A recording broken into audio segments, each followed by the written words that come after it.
দৈনিক প্রথম আলোর আজকের শিরোনাম, র্যাব কাগজেই বিলুপ্ত, থাকছে নতুন নামে।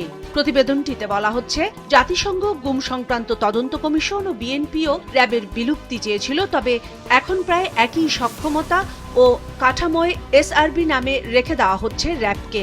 আর স্বরাষ্ট্রমন্ত্রী বলছেন, আগে ছিল না জবাবদিহিতা ও স্বচ্ছতা, সরকার যেভাবে চেয়েছে সেভাবেই র্যাবকে ব্যবহার করেছে, এখন তা পারবে না। আইন শৃঙ্খলায় স্বস্তি আসেনি, পুরোপুরি ঘুরে দাঁড়ায়নি পুলিশ। এই শিরোনামে 3 কলামের একটি বিশেষ প্রতিবেদন ছাপা হয়েছে এর ঠিক নিচেই। সরকারের 6 মাসে আইন শৃঙ্খলা পরিস্থিতি নিয়ে করা প্রতিবেদনটিতে বলা হচ্ছে, গত বছরের চেয়ে এবছর জুলাই পর্যন্ত সব ধরনের অপরাধী আগের তুলনায় অনেকটাই বেড়েছে। পুলিশ এখনো যথেষ্ট দায়িত্বশীল ভূমিকা দেখাতে পারছে না বলছেন বিশেষজ্ঞরা। প্রধানমন্ত্রী ভারতে গেলে স্মরণীয় অভ্যর্থনা জানানো হবে বলেছেন বাংলাদেশে কর্মরত ভারতীয় হাইকমিশনার দীনেশ ত্রিবেদী। প্রতিবেদনে হাইকমিশনার দীনেশ ত্রিবেদীর বরাত দিয়ে আরও বলা হচ্ছে, তার সঙ্গে দিল্লিতে বৈঠকে নরেন্দ্র মোদী বাংলাদেশের প্রধানমন্ত্রীর সঙ্গে দ্রুত বৈঠক করতে জোর দিয়েছেন। প্রতিবেদনে আরও বলা হয়, হাইকমিশনার দীনেশ ত্রিবেদী বলেছেন, প্রধানমন্ত্রীর অভ্যর্থনা জানাতে তারা অধীর আগ্রহে অপেক্ষা করছেন। এই সফরের সুফল শেষ পর্যন্ত দুই দেশের জনগণের কাছেই পৌঁছবে। প্রাথমিক ও মাধ্যমিক শিক্ষার্থীদের জন্য এবার ডিসেম্বরেই দেয়া হবে নতুন বই। আর এ নিয়েই 1 কলামের একটি প্রতিবেদন এসেছে প্রথম আলোর শেষের পাতায়। শিরোনাম, এবার ডিসেম্বরেই নতুন বই দেওয়ার পরিকল্পনা, নেওয়া হয়েছে সব প্রস্তুতি। বিদেশ ফেরত কর্মীদের দেশে পুনর্বাসন প্রসঙ্গ নিয়ে গোলটেবিল বৈঠক করেছে পত্রিকাটি। আর এতেই উঠে এসেছে সংশ্লিষ্ট পক্ষ ও বিশেষজ্ঞদের নানা মতামত। আর এ নিয়ে করা প্রতিবেদনের শিরোনাম, বিদেশ ফেরত কর্মীদের পুনর্বাসনের সমন্বিত উদ্যোগ নিতে হবে। দৈনিক সমকালের শিরোনাম, 235 কোটি টাকার ইনস্টিটিউট, প্রশিক্ষণ পাননি একজনও। Bangladesh institute of health management নিয়ে করা এই প্রতিবেদনটিতে বলা হচ্ছে, প্রশিক্ষণ কেন্দ্রটি উদ্বোধনের 2.5 বছর পরও চালু করা সম্ভব হয়নি। অর্ধেকেরই বেশি প্রতিষ্ঠানে নেই প্রশিক্ষণ মূল্যায়ন ব্যবস্থা। জনবল নিয়োগ ছাড়াই 2023 সালে তৎকালীন প্রধানমন্ত্রী ভার্চুয়ালি উদ্বোধন করেছিলেন। গ্যাস সংকটে নরসিংদী সহ 4 জেলার কারখানায় উৎপাদন ব্যাহত। এই শিরোনামে 1 কলামের একটি প্রতিবেদন করা হয়েছে পত্রিকাটির প্রথম পাতায়। এতে বলা হচ্ছে, নরসিংদী, নারায়ণগঞ্জ, টাঙ্গাইল ও গাজীপুরে গ্যাস সংকটের কারণে 70% বেশি কারখানারই উৎপাদন বন্ধ। গ্যাস না পেয়ে বন্ধ রয়েছে ময়মনসিংহের বিদ্যুৎ কেন্দ্র। তাপমাত্রা গবেষণা নিয়ে একটি ব্যতিক্রমী প্রতিবেদন করা হয়েছে বক্স আইটেমে বিশেষ গুরুত্ব দিয়ে। শিরোনাম, তাপমাত্রা নিয়ে গবেষণা, বছরে 3 মাস চরম স্বাস্থ্য ঝুঁকিতে পড়বেন প্রবীণরা। ডেঙ্গুতে আক্রান্ত ও মৃত্যুর সংখ্যা বাড়ছে, নারীর সংখ্যাই বেশি। এই শিরোনামে 1 কলামে একটি প্রতিবেদন এসেছে পত্রিকাটির শেষের পাতায়। এতে বলা হচ্ছে, চলতি মৌসুমের আগস্টের প্রথম 18 দিনেই ডেঙ্গুতে হাসপাতালে ভর্তি হয়েছেন প্রায় 11,000 জন, যার মধ্যে অধিকাংশই নারী।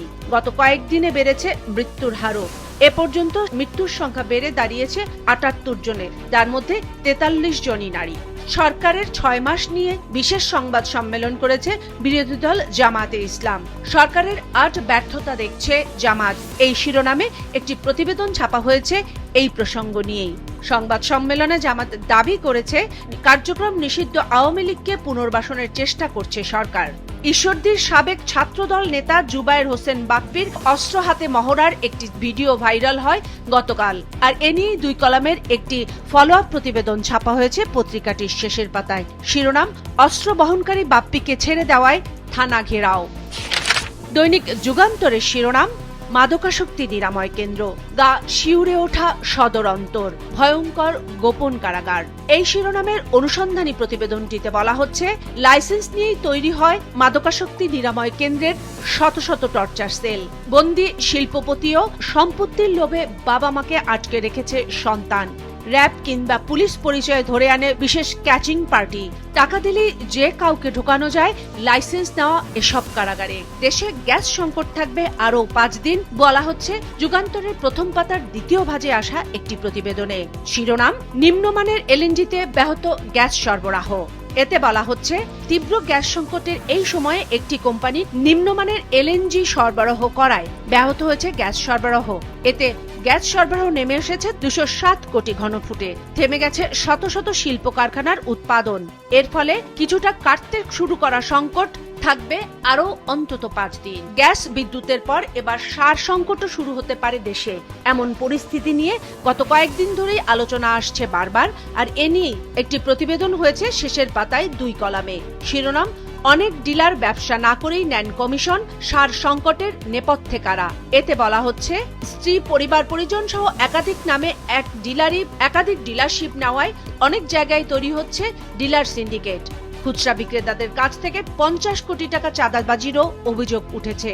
আর এই পরিস্থিতিতে কৃষিমন্ত্রী বলছেন, সার সংকট নেই দেশে, যা ঘটছে তা ষড়যন্ত্রমূলক। পত্রিকাটির শেষের পাতায় এমপিওভুক্ত শিক্ষকদের বদলির আবেদন নিয়ে একটি বিশেষ প্রতিবেদন ছাপা হয়েছে। শিরোনাম, বদলির সুযোগ পাচ্ছেন এমপিওভুক্ত শিক্ষকরা, আবেদন শুরু 21 আগস্ট থেকে। প্রতিবেদনে বলা হচ্ছে, দীর্ঘ অপেক্ষার পর এমপিওভুক্ত বেসরকারি স্কুল কলেজের শিক্ষকরা এখন বদলির সুযোগ পাচ্ছেন। 21 আগস্ট থেকে অনলাইনে বদলির আবেদন করতে পারবেন 27 আগস্ট পর্যন্ত। বদলির জন্য শূন্য পদ রয়েছে 61,782টি শিক্ষা প্রতিষ্ঠানে। এর বিপরীতে প্রায় 40,000 শিক্ষক আবেদন করতে পারবেন। দৈনিক কালের কণ্ঠের শিরোনাম, স্থানীয় সরকার নির্বাচনের জোর প্রস্তুতি। প্রতিবেদনে বলা হচ্ছে, সুষ্ঠু ভোটে তারেক রহমানের কঠোর নির্দেশনা, কোন নির্বাচন আগে হবে তা এখনো সিদ্ধান্ত হয়নি। সম্ভাব্য ব্যয় 6,000 কোটি টাকা। রাষ্ট্রপতি নির্বাচনে ভোট গ্রহণ হচ্ছে কাল। 2 প্রার্থীর কেউই মনোনয়নপত্র প্রত্যাহার করেননি বলেছে ইসি। বদলে যাওয়া এইচএসসির ভর্তি প্রক্রিয়া নিয়ে একটি প্রতিবেদন ছাপা হয়েছে পত্রিকাটির প্রথম পাতার 2য় ভাজে। শিরোনাম, আমূল বদলাচ্ছে একাদশে ভর্তি।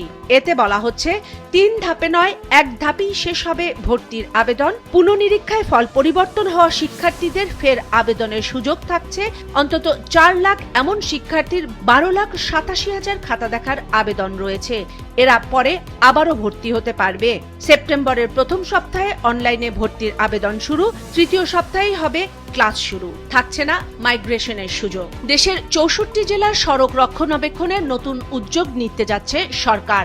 আর এ নিয়েই 3 কলামের একটি বিশেষ প্রতিবেদন এসেছে পত্রিকাটির শেষের পাতায়। শিরোনাম, কর্মসংস্থান হবে 45 লাখ নারীর, সহজ হবে কৃষি পণ্য পরিবহন। এতে বলা হচ্ছে, টানা বৃষ্টি, জলবদ্ধতা সহ নানা কারণে দেশের বিপুল গ্রামীণ সড়ক বছর জুড়েই চলাচলের অনুপযোগী থাকে। এসব সড়ক চলাচল উপযোগী রাখতে প্রায় 3,000 কোটি টাকার পল্লী সড়ক রক্ষণাবেক্ষণ ও কর্মসংস্থান প্রকল্প অনুমোদন দিয়েছে সরকার। আর এই প্রকল্পে কর্মসংস্থান হবে স্ব এলাকার গ্রামীণ অন্তত 45,000 নারীর। বাংলাদেশের জন্য মালয়েশিয়ার শ্রমবাজার আরও সহজ করা হবে জানিয়েছেন দেশটির হাই কমিশনার। আর এ নিয়েই 1 কলামের একটি প্রতিবেদন থাকছে শেষের পাতায়। দৈনিক আজকের পত্রিকার শিরোনাম, হামে মৃত্যু আবারও ঊর্ধ্বমুখী। এর পাশে রাজস্ব সম্মেলনে গতকাল অংশ নিয়ে প্রধানমন্ত্রীর দেওয়া বক্তব্যকে প্রতিবাদ করে একটি 2 কলামের প্রতিবেদন ছাপা হয়েছে। শিরোনাম, কর না দেওয়া ব্যক্তিদের করের আওতায় আনা জরুরি।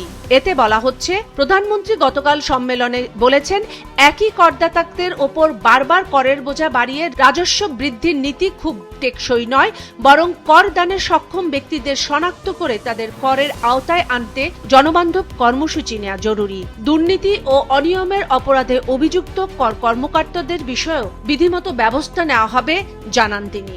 বাংলাদেশে বিনিয়োগ বাড়াতে টাস্কফোর্সের প্রস্তাব ভারতের। এই শিরোনামে 2 কলামের একটি প্রতিবেদন করা হয়েছে পত্রিকাটিতে। এতে বলা হচ্ছে, বাণিজ্য মন্ত্রী ও ভারতীয় প্রতিনিধিদের বৈঠকে উঠে এসেছে কিছু প্রস্তাবনা। অবকাঠামো ও প্রযুক্তি খাতে বিনিয়োগে আগ্রহী ভারতীয় ব্যবসায়ীরা। শিল্প খাতে গ্যাস সাশ্রয়ী প্রযুক্তি ব্যবহারে শিল্প সমন্বয়ের প্রস্তাব দিয়েছেন তারা। ভারতীয়দের দাবি, বেনাপোলে কার্গো হ্যান্ডেলিং সহজ করা হোক। দৈনিক কালবেলা প্রধান প্রতিবেদন করেছে মিরপুরের জাতীয় গৃহায়ণ কর্তৃপক্ষের প্লট দখলের নানা অভিযোগ নিয়ে একটি অনুসন্ধানী প্রতিবেদন। শিরোনাম, 50 প্লট 36 দখলদার। প্রতিবেদনে বলা হচ্ছে, জাতীয় গৃহায়ণ কর্তৃপক্ষের মালিকানাধীন রাজধানী মিরপুরের রূপনগর থানার দুয়ারিপাড়া সরকারি প্লট ঘিরে চলছে দখল বাণিজ্য। সেখানে প্রকাশ্যে হচ্ছে চাঁদাবাজি। নীরব আইন শৃঙ্খলা বাহিনী। বরাদ্দ দেওয়া 90 কাঠা জমিও দখলে নিচ্ছে চক্রটি। বেহাত হয়ে যাচ্ছে এত বড় সরকারি সম্পত্তি, কিন্তু দায়িত্বশীল জাতীয় গৃহায়ণ কর্তৃপক্ষ সব জেনেও নীরব ভূমিকায়। ছেড়ে দেওয়া উগ্রবাদীদের ধরতে ঘাম ঝরছে পুলিশের। এই শিরোনামে 2 কলামের একটি অনুসন্ধানী রিপোর্ট ছাপা হয়েছে পত্রিকাটির প্রথম পাতার দ্বিতীয় ভাজে। এতে বলা হচ্ছে, নতুন করে সক্রিয় বোমারু নেটওয়ার্ক, কারাগার ভেঙে পালানো 690 বন্দী এখনো অধরা। পলাতক এই 700 জনের মধ্যে 166 জনের পরিচয় শনাক্ত করতে পারছে না কারা অধিদপ্তর। এদের মধ্যে রয়েছে জঙ্গিরাও, বলছেন কারা মহাপরিচালক। আজকের প্রায় সব পত্রিকাতেই গুরুত্ব দিয়ে ছবিসহ ছাপানো হয়েছে রাজধানীর চট্টগ্রাম ও বগুড়ায় নতুন মহিলা বাস সার্ভিস পিঙ্ক বাস নিয়ে বিশেষ প্রতিবেদন। উদ্যোগকে স্বাগত জানিয়েছেন সর্বস্তরের সাধারণ মানুষ।